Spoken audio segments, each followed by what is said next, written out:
हाथी और चूहा की कहानी। एक राज्य में एक राजा का शासन था। हर सप्ताह पूरी शानो शौकत से नगर में उसका जुलूस निकला करता था, जहाँ प्रजा उसके दर्शन किया करती थी। एक दिन एक नन्हा चूहा उसी राजमार्ग के किनारे किनारे कहीं जा रहा था, जहाँ राजा का जुलूस निकलने वाला था। वह चूहा था तो छोटा सा, मगर उसका घमंड बहुत बड़ा था और वह खुद को सर्वश्रेष्ठ और महान समझता था।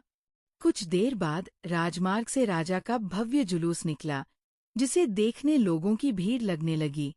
राजा अपने पूरे दलबल के साथ था। उसके सैनिक उसे घेरे हुए थे।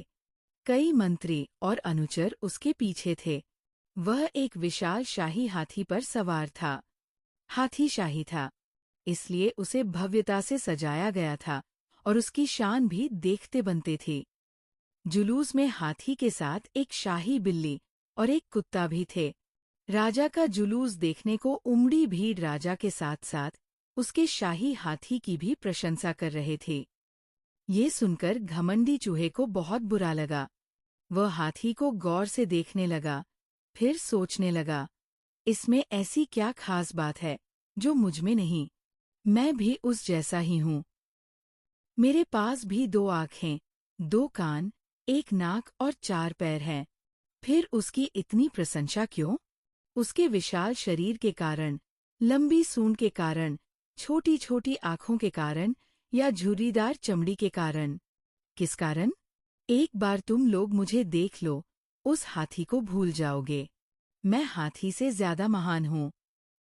चूहा ये सब सोच ही रहा था कि शाही बिल्ली की नजर उस पर पड़ गई और उसकी लार टपक गई।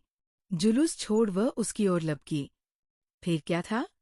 चूहा अपनी सारी महानता भूलकर दुम दबाकर भागा। भागते भागते वो हाथी के सामने आ गया। आगे बढ़ते हाथी ने उस पिद्दी से चूहे को देखा तक नहीं और अपना विशाल पैर उठा लिया।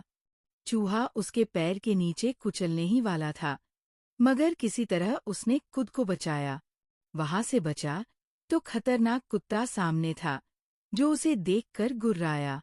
चूहा पूरी जान लगाकर वहां से भागा और राजमार्ग के किनारे स्थित एक छेद में घुस गया।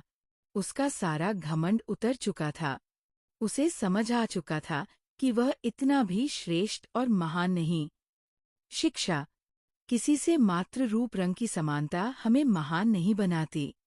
महान हमारे गुण और कार्य बनाते हैं।